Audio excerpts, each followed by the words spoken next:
ये 2009 की सर्द रात थी। मैं और मेरी पत्नी जुलेखा सो रहे थे कि रात के 1 बजे मेरे दोस्त यामिन का फ़ोन आया।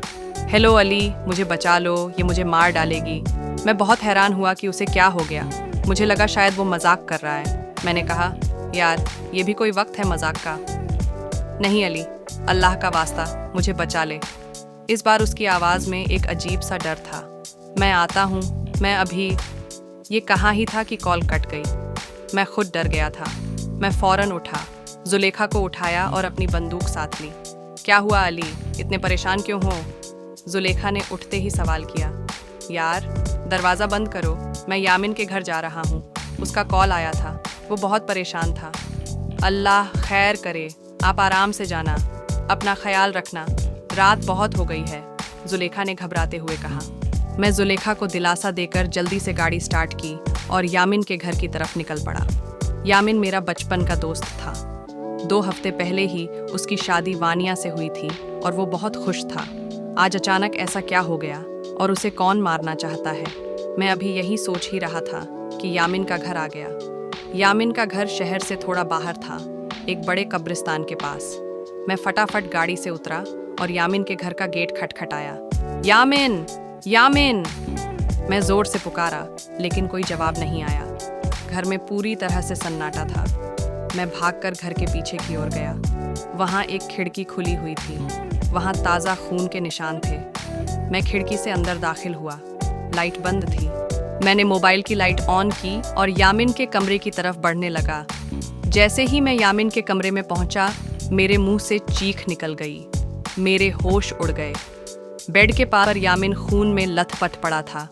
मैंने चेक किया तो वो मर चुका था और भाभी का कोई नामो निशान नहीं था।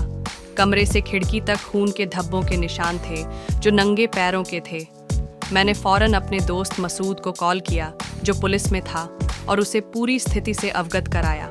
उसने मुझे हिम्मत रखने को कहा और यह यकीन दिलाया कि वो जल्द से जल्द मेरे पास पहुंचेगा। मैंने सोचा कि पैरों के निशानों का पीछा किया जाए।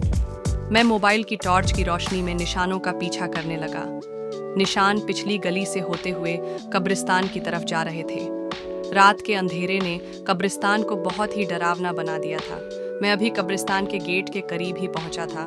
जैसे ही मैं पहुंचा, मसूद का कॉल आ गया। हेलो अली, कहाँ हो? मैं यामिन के घर पर हूँ, मसूद ने कहा। यार मैं घर के पीछे की तरफ कब्रिस्तान के पास हूँ, मैंने जवाब दिया। ओके, मैं आ रहा हूँ, मसूद ने कहा और कॉल काट दी। कुछ ही पल बाद मसूद मेरे पास आ गया। अली यार, बहुत अफसोस हुआ, मगर तुम यहाँ क्या कर रहे हो? मसूद ने आते ही पूछा। मैं इन निशानों के पीछे आया हूँ। थैंक्स यार, तुरंत मेरे पास आने के लिए, मैंने मसूद से कहा। It's my pleasure. यामिन का कोई दुश्मन था और भाभी कहाँ है? कुछ पता चला उनका? मसूद ने पूछा। नहीं यार, वो तो एक शरीफ इंसान था और भाभी का तो कोई पता ही नहीं चला, मैंने कहा। चलो निशानों का पीछा करते हैं, मैंने एम्बुलेंस को कॉल कर दिया है, वो आती ही होगी, मसूद ने कहा। और हम निशानों के पीछे कब्रिस्तान में दाखिल हो गए। निशान एक पेड़ के पास आकर ख़त्म हो गए।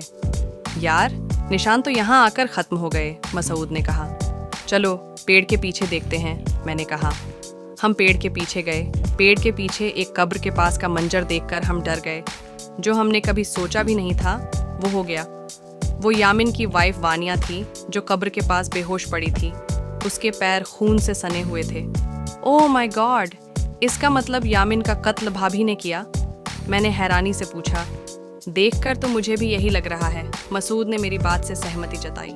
चलो उसे अस्पताल ले चलते हैं, मैंने कहा। मसूद ने तुरंत एम्बुलेंस बुला ली और मैं घर लौट आया। क्या हुआ? यामिन भाई कैसे हैं? मेरे घर पहुंचते ही जुलेखा ने बेचैनी से पूछा। वो यामिन अब इस दुनिया में नहीं रहे, मैंने उदासी भरे लहजे में कहा। ओह माय गॉड, ये कैसे हुआ? जुलेखा ने घबराते हुए कहा। मैंने जुलेखा को सारी बात बता दी। ओह अल्लाह ताला रहम फरमाए, जुलेखा ने कहा। अच्छा, मैं थोड़ी देर आराम कर लूँ, मैंने कहा और बिस्तर पर लेट गया। सोने की कोशिश की, मगर नींद तो जैसे मुझसे मीलों दूर थी। मेरी आंख सुबह 10 बजे खुली। मैं फ्रेश होकर नाश्ते की टेबल पर नाश्ता करने ही बैठा था कि मसूद का कॉल आ गया।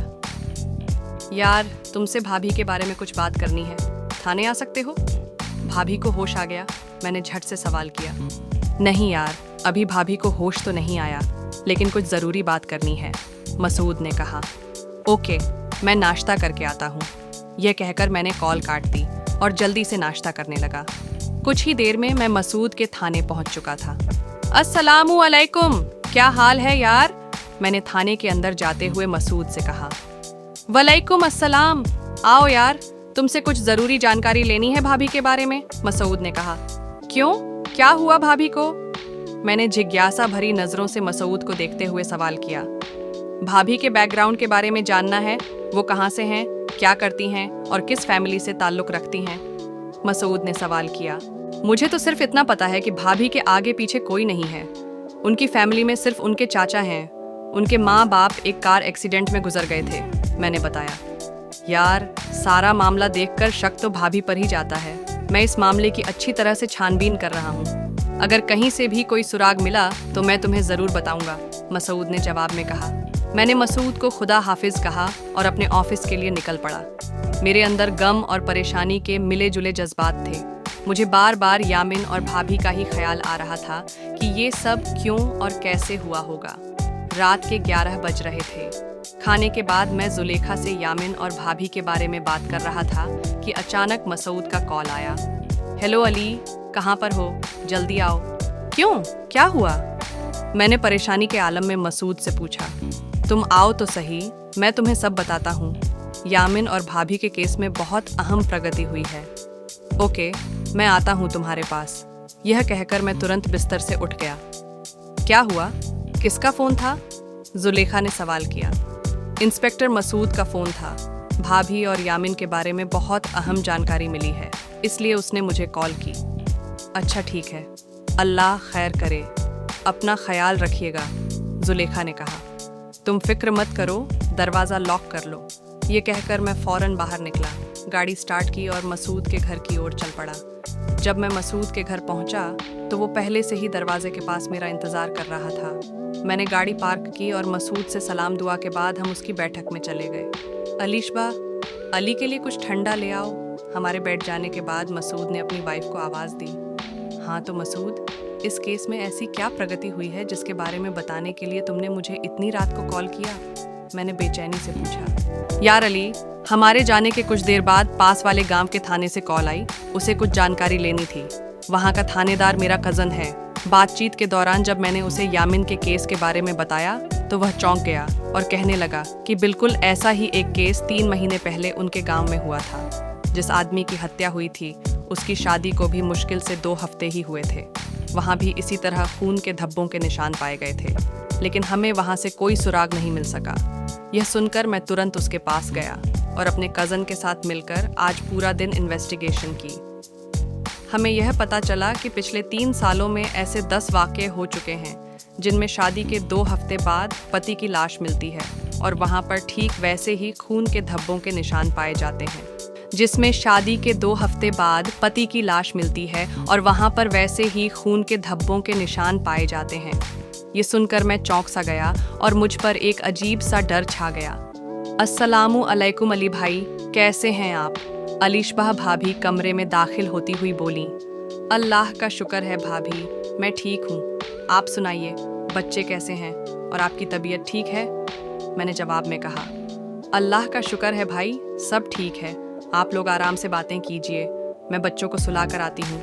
भाभी यह कहकर कमरे से चली गई।